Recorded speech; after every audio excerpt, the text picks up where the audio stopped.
Magandang araw mga palangga. Welcome to Mamai's Garden.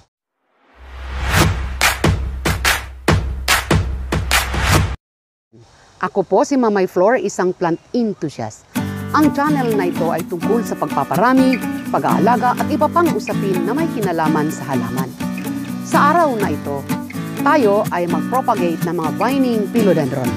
Alam niyo mga palangga, ang mga vining philodendron ay ang mga philodendron na gumagapang. Sa previous vlog, ating nang na-propagate ang ating mga non-vining philodendron.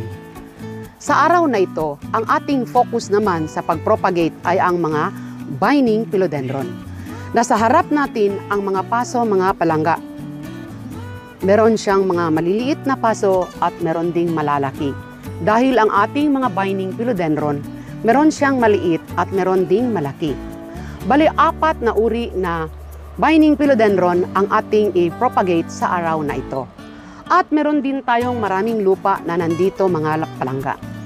Ang composition ng ating lupa ay meron tayong rice hull, meron din tayong manure, at saka ginagamitan din natin ng sawdust. So, bali 3 ang ating ginagamit na medium sa ating pag-propagate sa araw na ito mga palangga. Okay? Ating simulang putulin ang ating vining philodendron mga palangga.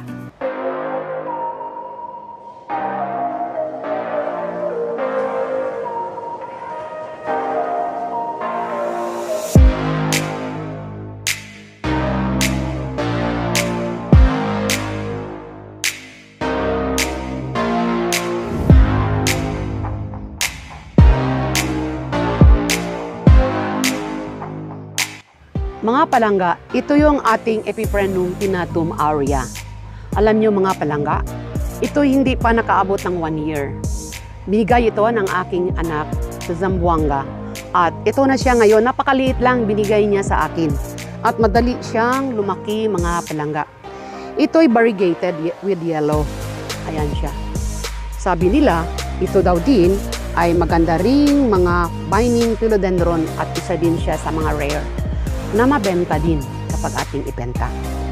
At napansin ko na kapag tama lang ang ating medium at kanyang kinalalagyan, madali siyang tumaas. In fact, lumampas na siya sa ating pole mga palangga.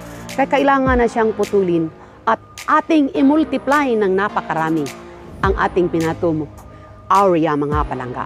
Ang sunod nating putulin pagkatapos ito, itong ating subastatum. Ito yung ating subastatum, lumampas na rin siya. At nandito yung kanyang beauty, mga palangga, oh. Ayan. So, may ibang kulay sa likod ng dahon ng subastatum. Kaya kailangan din natin siyang putulin dahil ready na rin ang kanyang mga A-roots. Ayan, lumalabas na mga palangga.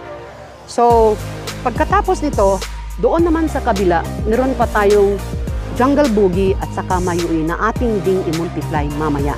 So, uunahin muna natin itong dalawa mga palangga. Okay? So, let us start. Bawat dahon pwede nating itanim sa isang paso. Kaya pag dito siya, 1, 2, 3, 4, 5, 6, 7,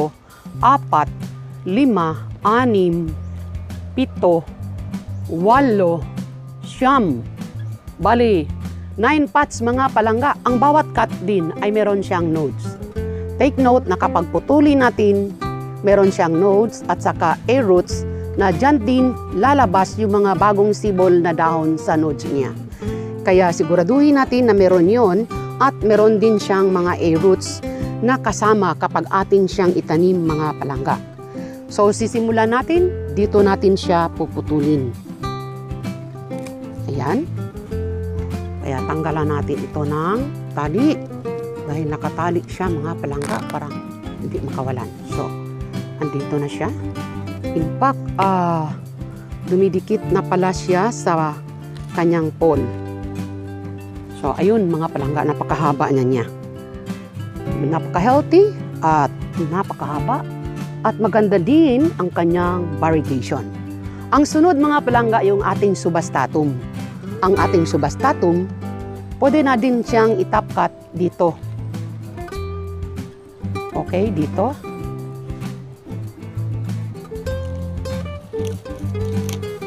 Ayan. Nakadikit na siya mga palangga. Ang kanyang mga roots.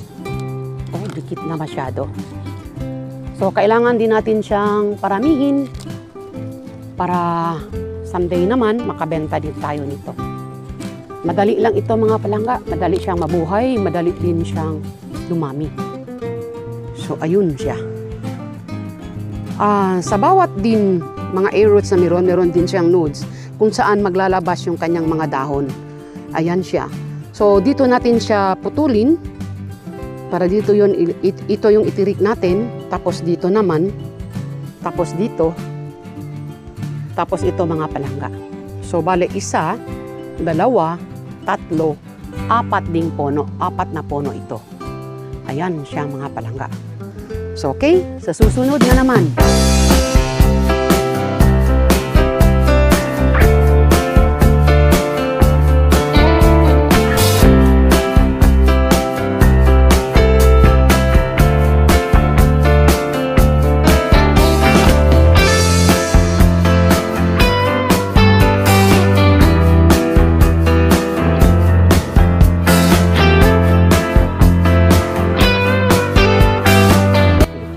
Ating sunod na puputulin mga palangga ay ang ating mayui or mayuay. Paano ba yan siya? I-pronounce ninyo mga palangga. Dito natin siya puputulin. Ito dito. Ayan. So ito mga palangga, bali 2 o pwede na siguro 2 lang. So 1, 2. Ayan. Mga palangga, dito din sa harap, atin din itong putulin ang mayuay. Ito din siya ay may binding philodendron. In fact, nang dinala ko ito dito, 1 dahon lang siya. Ngayon, pinutol natin kanina yung isa, ito naman ay putulin din natin. Madali siyang lumaki mga palangga, kaya dito natin siya putulin. Ayan. So, nandito na. Ayan siya. So, ganyan kaganda ang ating mayuay or mayui. So, ito din, pwede din siyang 2. Okay? Ang next mga palangga ay ang ating jungle boogie. Ang jungle boogie din ay napakaganda ang kanyang dahon. Isa din siya sa mga binding philodendron. Kung halimbawa ayaw natin nang lagyan ng pole, pwede man siya mga palangga. Pababa. Ito'y pababa at umiikot ito habang siya ay lumalaki pag hindi natin lagyan ng pole.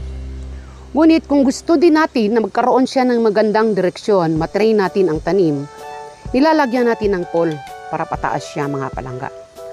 At sa ngayon, mamumulaklak na ang ating jungle boogie at ready na siyang itapkat dahil malaki na siya masyado mga palangga. So itapkat natin siya upang dumami ito. So dito natin siya itapkat.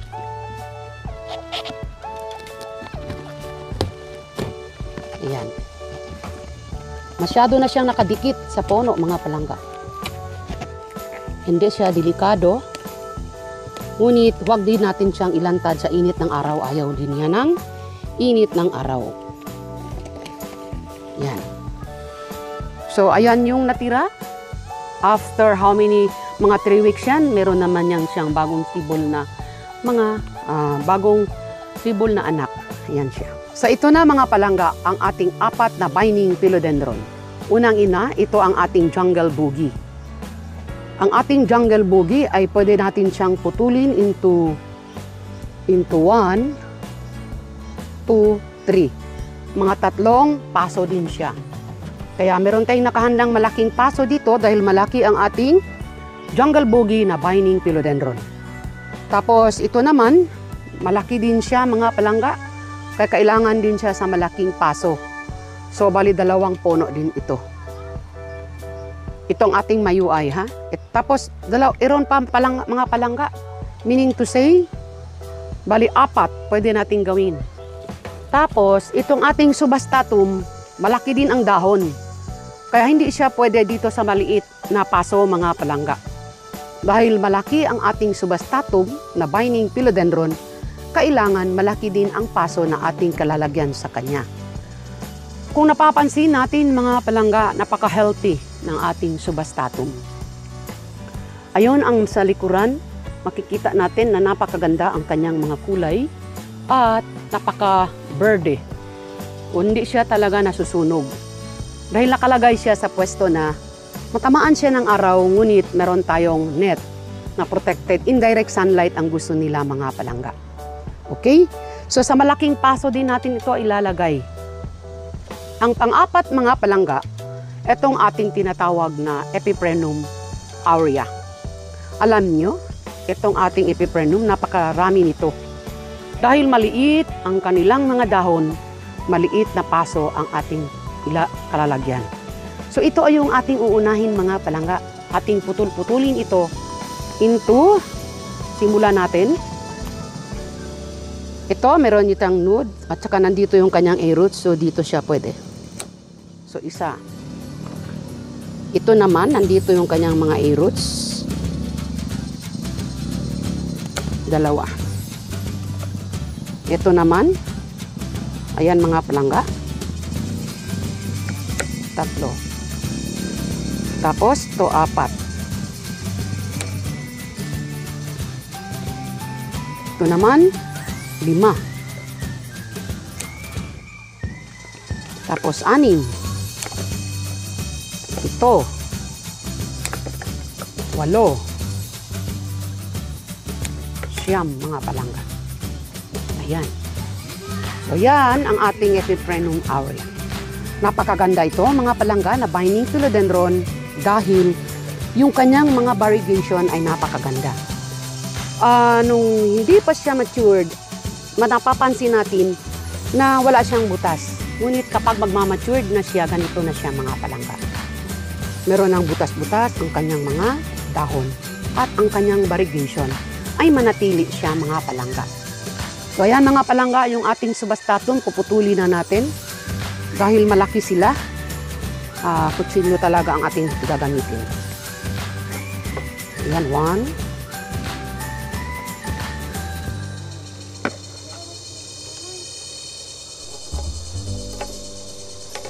So ayan mga palangga.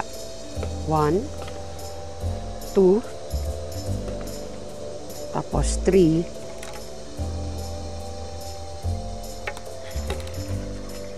4. So, bali 4 na paso. Ilalagay natin ito sa malaking paso. Ito namang ating mayuay. Ito, pwede natin gawing 2, mga palangga. Ayan siya. Putulin din natin. Ayan siya. So, ito, 2. Tapos, ito naman, pwede din natin siyang gawing 2. Ayan. So, dito natin siya puputulin.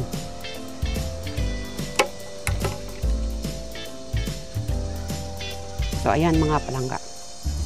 So, bale, 1, 2, at 2, 4. 4 ang mayuay. Ito ding ating jungle boogie. Atin ding itong putul-putulin.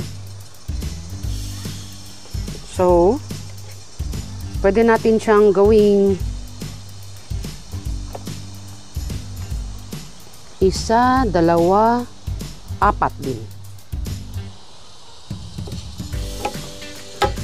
Yan. 2. Tapos ito dito. So, bali 4 din mga palangga. 1, 2. Yan ang mga A-roots niya. 3. 4. So, bali 4 na jungle boogie. So, yan mga palangga, nagkakaiba ang binding philodendron at saka yung non-binding philodendron. Itong ating binding philodendron, sa isang pag-top cut lang, pwede tayong mag-cut ng napakarami. Ngunit yung ating mga non-binding philodendron, paisa-isa mga palangga. Kapag pinutol natin, itatanim natin yon, maghintay pa tayo na itong kinap-cut natin na tumubo at hindi natin siya ma-harvest mga palangga pag wala pang A-roots. Kapag meron na siyang A-roots at saka pa natin siya i-harvest. Kaya matagal paramihin yung ating mga non-binding philodendron kaysa binding philodendron. Napakadali nila at napaka-easy mga palangga.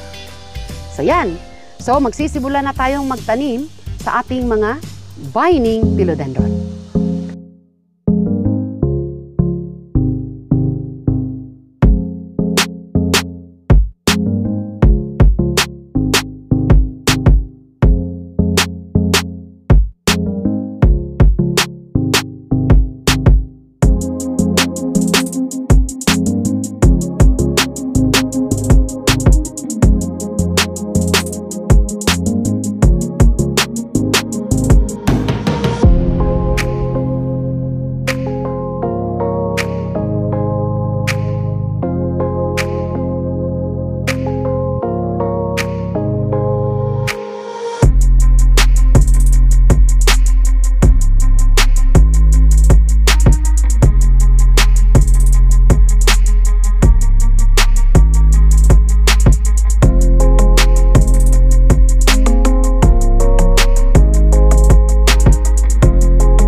So yan mga palangga, natapkat na natin, naparami na natin ang ating philodendron. Ganun lang ka-easy mga palangga. Iba siya doon sa mga non-binding philodendron, pa isa-isa mga palangga. So matagal siyang dumami yung ating mga non-binding philodendron dahil pa isa-isa. Ngunit ito, sa isang pagtapkat, makaproduce tayo ng napakarami. Ganyan lang ka-easy mga palangga, magpaparami ng mga binding philodendron. Pagkatapos nito, take note na huwag muna natin silang ilagay sa mainit na lugar. At huwag din natin silang diligan. Tansyahin natin kapag sila ay tuyo na at saka na natin sila diligan mga palangga. Doon naman sa ating pagtatanim, kung ating ginagamit na lupa ay tuyo, ay didiligan natin. Diligan natin siya upang mabubuhay naman mga palangga. Hindi din matutuyo yung ating mga halaman. Ngunit kagaya nito, nabasa ang lupa niya, hindi natin siya pwedeng diligan 2 to 3 days. At saka na natin diligan kapag tansya natin, tuyo na at saka natin siya diligan. Okay, mga palangga? So, ganun lang ka-easy na magpaparami ng ating mga binding philodendron. Sa inyo pong lahat, sana'y meron kayong natutunan sa bidyong ito. Huwag pong kalimutan pindutin ang notification bell at mag-subscribe sa Mamai's Garden upang maging updated kayo sa lahat ng usapin sa ating channel. Sa inyo pong lahat, marami pong salamat at bye-bye!